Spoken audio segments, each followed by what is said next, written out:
This is Entrepreneurship 20, Marketing for Entrepreneurs, Chabot College. My name is Alan Graves, and this module is covering where ideas come from. The reality is that many of my students, when we first start the semester, they tell me, "Hey, Alan, I really don't have an idea that I can take to market." And I just turn around and kind of tell them, "Hey, ideas are like belly buttons. Everybody's got one." And the reality is that as you become a more avid entrepreneur, you're going to start realizing that there are more ideas out there that you can actually execute on.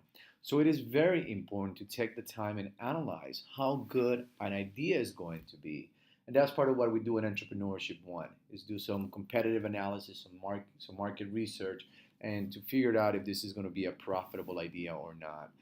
But for this module specifically, we're going to talk about where ideas come from. Like, how do people come and generate with ideas? The reality is that most of the ideas come from instinct, observations, and trends, right? The reality is that you're going to see most of the ideas come from a spring or a pivot or a spin-off of another idea, something that already existed. It's just that somebody added a different twist to it, improved a little bit, or made some modifications and changes. There are very little brand new, innovative ideas that completely revolutionize the way we do things. Most ideas are improvements of other ideas that come together. So the first thing that you want to do is you have to make sure you start sharpening your instinct. And your instinct is your gut feelings talking to you. What you want to do is that start listening a whole lot more to your gut feelings and confirm when it is right. So when you have an idea or when you get a gut feeling about something, follow through and figure it out if it would be able to give you the return that you're looking for. Sometimes you're going to get a gut feeling about something. Hey, I have a feeling that's going to be great. Follow it to see if it was great. And if it is, pat yourself in the back. Now, if you look at something and your gut feeling is telling you, I don't think that's going to be such a great idea, also follow through and discover why it wasn't a good idea, because in both ways you were right. And you want to make sure you continue to sharpen that instinct, that business acumen, that acute level of being able to listen to an idea and quickly discern through your knowledge, through your gut feelings over time, whether it's going to be a good or a bad idea. Now, one of the things that you can do in terms of listening to your gut feelings, start looking at things and say, wouldn't it be cool if, right? If you start that idea with an idea generating, wouldn't it be cool if something worked this way? And if you, whatever that this way may be, whatever that dot is that you fill in the blanks, it will give you the general information that you're looking for to create a brand new idea. Then what you do is you test it, right? You go and confirm it that it's right. You test it against the market and do the research. But in the beginning, right, you have to go through your gut feelings. Now let me ask you a question. What do you see here? If you're thinking some games, some video games, you're probably right. But the question is, do you see more than just the video games, right? And that's what the people at GameStop saw. Now, GameStop is over a $9 billion in revenue company, having over 45,000 employees and ranking in the 273rd spot in Fortune 500, being in over 15 countries with over 6,000 stores. And basically what they did is started with a bunch of video games. They buy them back from people that bought it at a premium at $60. When you go and sell it back for $15. Now you have $15. Now you can buy a brand new game for $60, or you can buy another used one for $30. Either way you slice the pie, the people at GameStop are making a killing from the games that were bought and resold. It's an excellent way to see an opportunity for one of the things that kids love to do, which is play video games, and they capitalized on that trend. Now, what do you see here? If you're thinking summer fun other than video games, you're probably right. Right? If you're remembering playing in the trampolines in the park or the beach or wherever you went, you always had a great time. But one of the things that you might have noticed here is that doesn't look that safe, does it? As a matter of fact, every time you jump on a trampoline, there's always the fear that somebody's going to get hurt. So a couple brothers started a company called Jump Sky High, and what they created is a safe environment where people can just go crazy. They can play dodgeball, they can jump on the walls, literally jump off the walls, into the center of the trampolines and jump some more. Brilliant, brilliant idea. It didn't take much innovation. They grabbed already something that existed, a trampoline, and then created it into an environment that it was safer and it would attract more kids. What do you see here? Simple jump for fun. You're having this at a birthday, you put it in the backyard, in your front yard, an event. Well, somebody went ahead and created something more than just that and created jump house business. And what this jump house created now is an opportunity for people to go to a secure location to have their parties, to be able to have all inclusive all at once in one spot and can have a blast with their kids. So one of the things that you might have noticed is the question that I asked is, what do you see here? Right? And you need to start asking yourself that question more often. What do you see? It's something that you need to start figuring out for yourself. You want to become an active observer. You need to figure it out and start seeing what's going on in your surroundings. Start with your friends and family. It's the easiest way to understand what other people need, right? What are they trying to do? What problems do they have? How are they behaving? What are some of the things that they could potentially use in their lives?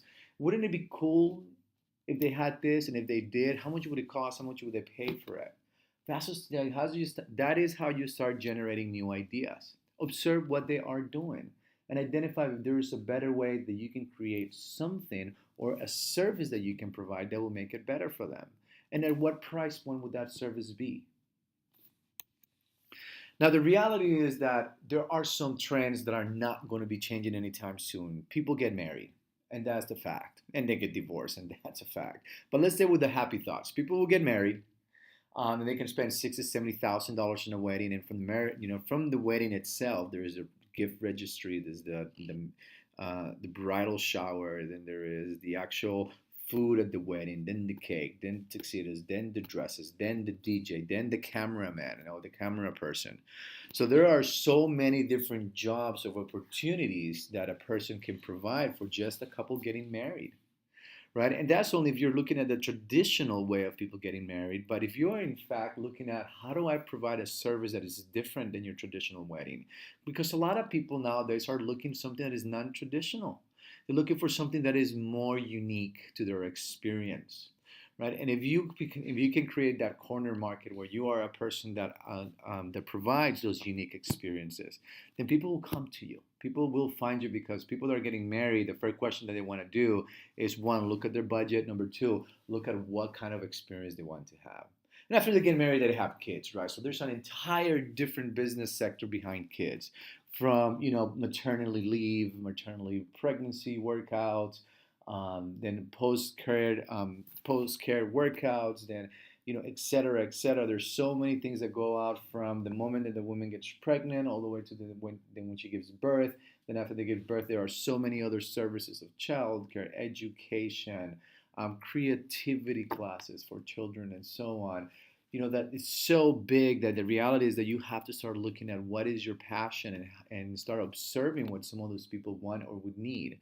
It's the same thing when people are buying a house, right? They're going through this ordeal of buying a house, and once they buy the house, they may want to paint it, landscape it, change this, change that, do a housewarming party, etc. There are so many things associated with beyond just the real estate transaction and the loan transaction.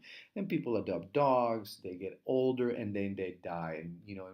And when you die, there is an entire business behind it, right? The mortuary business is a business that most people tend to oversee until you actually need it. So when you actually need it, you end up paying a premium, because at that point, people are emotional and they are looking for the best send off for the loved ones.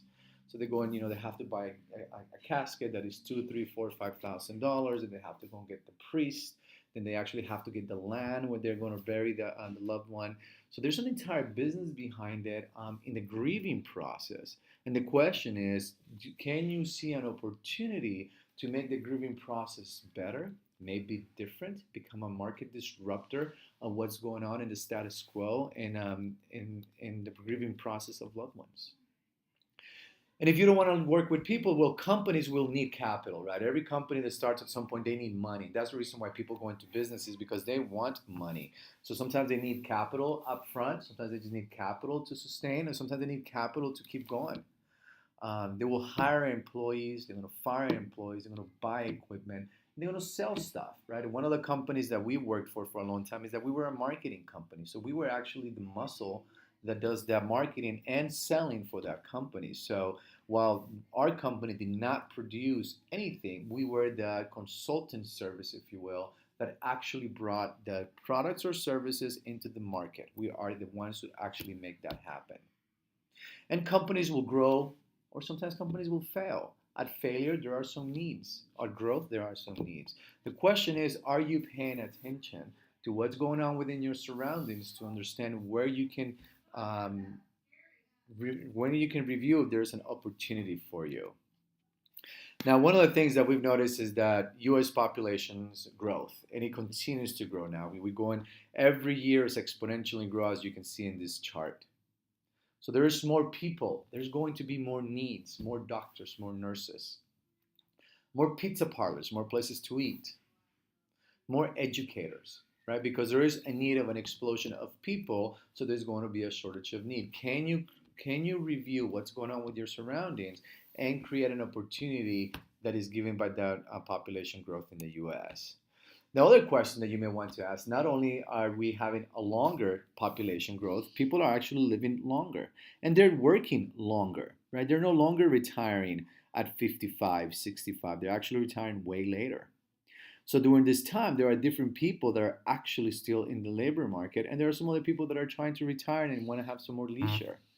Right? If you understand that people that want to retire want more leisure, and you can create activities for those people, then you are onto something right. Now let me ask you, what do you see here? Yes, I do too. This is a beautiful, adorable little puppy. But the reality is, what you see is somebody who has to go and pick up poop all day long. And you have to walk the dog every day, sometimes twice a day. And that dog is going to poop twice a day. And this means that you're walking around with a little rake and shovel or a little bag in your hand, and you do it either right in the moment, or maybe you leave it in your backyard like I used to, and then trying to do it at the end of the week. And if you had a huge Rottweiler like I did, then you have actually a very sizable poop size in your backyard. God forbid you went out of town and then 2 weeks went by and now your backyard, it was more poop than grass. But these are men's friends and we want to keep them. What do one of our students saw? They saw a solution called dog duty. Imagine this as a concept. Dog duty is a weekly service. Once a week, you come in for about 15 minutes and you pick up all the poop in the backyard. One dog, $40 a month. If you can capture an entire neighborhood once a week on a Saturday, when you work in there, you go from house to house collecting poop, you can actually start making a significant amount of money, right? If you get 100,000 homes, and if you look at the San Ramon to Benicia area, there's 100,000 homes. There are 60,000 with them with at least one dog, right? If you do the math, $40 per month, $39.95 per month times 60,000 potentials, your actual market size is over 28 million. Let's say that you only get 10% of the 60,000, which means about 6,000 homes that you will hire people to go and pick up poop once a week. Well, that's over $2.8 million a year just to do something that people have to do and hate doing. Other things that you may want to consider is become a trendsetter, right? Start with your friends. What are you doing right now that sometimes you have a great idea and your friends follow you around? What do you like to do? Is it cool? Would other people want to do it? And if you do it, why do you do it? And do you think others would like to do it with you? And the last question that I would ask, how much would you pay to do what you're doing? Can you ask yourself, would others want to pay the same? Maybe more? So this is the time where your idea has to come to fruit. So give your idea a go. Let's figure out what you want to do. And then start discovering the endless opportunities by observing within your surroundings.